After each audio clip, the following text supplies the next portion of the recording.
السلام عليكم البنات متتبعاتي الوفيات، خياتي واش راكم؟ ان شاء الله تكونوا كامل بخير وبصحه جيده. يلقاكم لا فيديو تاعي هذا باحسن الاحوال ان شاء الله.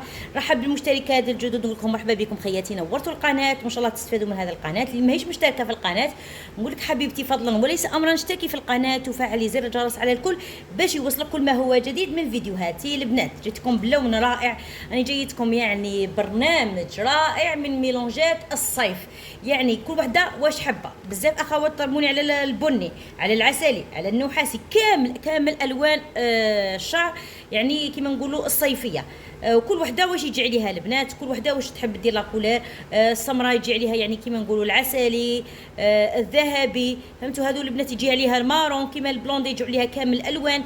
فالبنات يعني جبت لكم هذا اللون الرائع من لوريات. تبعوني البنات مليح. دائما انا نقول لكم ماشي تدي فقط الارقام وتخرجي من الفيديو ومن بعد ما يعني اذا طبقتيه ما راحش يخرج لك نفس الصوره. تبعوني مليح البنات. دائما نجاح الميلونجات هي انك تتبعي كامل المراحل. عندنا شحال من مرحله نفوتوا عليها، فهمتوني خياتي؟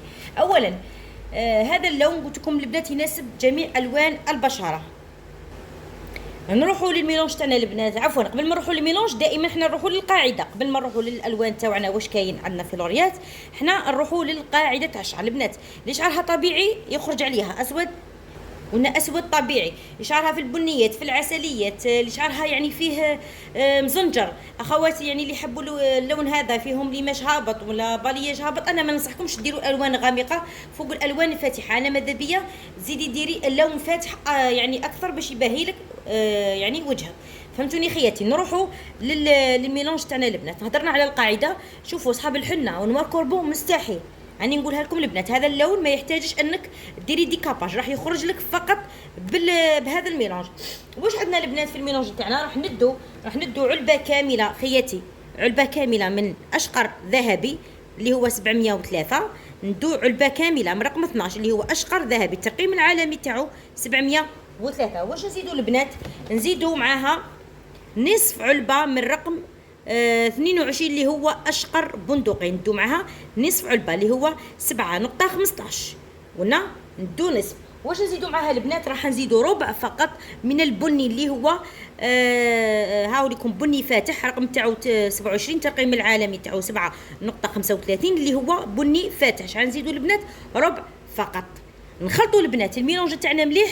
سما عندنا علبه ونصف وربع، حنا نديروا علبه ونصف تاع اوكسيدون 30 فوليوم. اصحاب الشيب اكيد راح يديروا الاوكسيدون 20 فوليوم. دائما البنات دائما نهضر ونعاود نقول اصحاب الشيب طريقه الصبغ تختلف على الاخوات اللي ما عندهمش الشيب، فهمتوني؟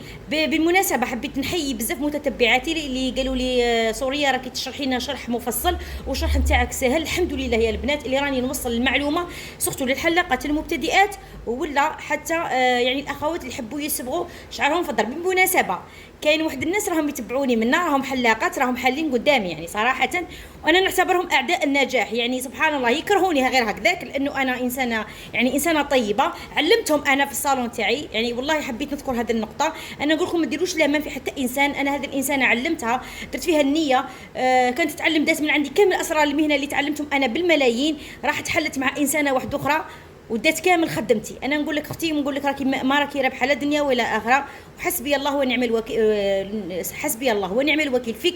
انا مانيش نقطع في ارزاق الناس، لكن والله العظيم اللي يمشي مع خوه بالحيله ما راح يربحها. انا الحمد لله انا انسانه طيبه، نعلم الناس. كون تجيني وحده تقول لي علميني باطل نعلمها، ما عندي حتى مشكل. ديجا انا راني نعلم في قناتي، والناس هذو راهم يتعلموا من عندي وراهم يخدموا على رواحهم، بصح ما يقروش بالخير وحاسبين رواحهم يعني هما نمبر 1.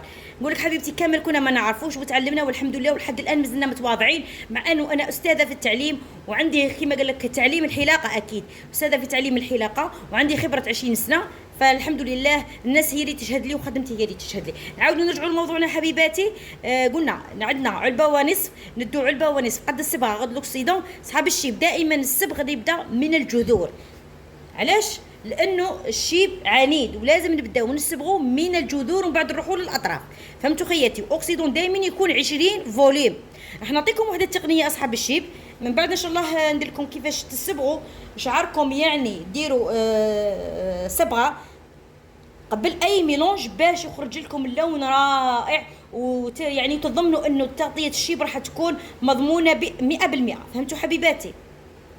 قلت لكم البنات هذا هو الميلونج تاعنا تاع اليوم. اكيد المده دائما من 30 دقيقه، يعني نص ساعه حتى 45 دقيقه، نخلو شعرنا يعني يخرج يعني الصبغه تاعنا. لكن نصيحتي لكم دائما ونقول هذه المعلومه يا البنات، عمرك ما تغسلي شعرك بالشامبو بعد الصبغه، غسليه مليح بالماء، ديري ابري شامبو ولا ماسك، خليه نقولوا على 5 دقائق 10 دقائق وشليه، وما تغسليش بالماء السخون بزاف. علاش؟ باش يثبت اللون حبيبتي. فهمتوا؟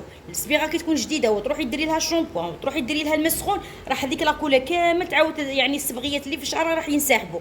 فهمتوا خياتي؟ هذا هو الفيديو تاعنا نهار اليوم. هذا اللون يا البنات اللي جبت لكم بكل حب، ديروه وراح يخرج لكم مثل الصوره تماما. انا متاكده البنات، شوفوا راني موجدت لكم لي ميلونج في قمه الروعه. برك انتم ما تنساوش بالجام بالدعم تاعكم، بالبارطاج، وخلوا لي تعليقاتكم، ونقول لكم احبكم في الله، وان شاء الله يخرج لكم اللون كيما راكم حابينه البنات.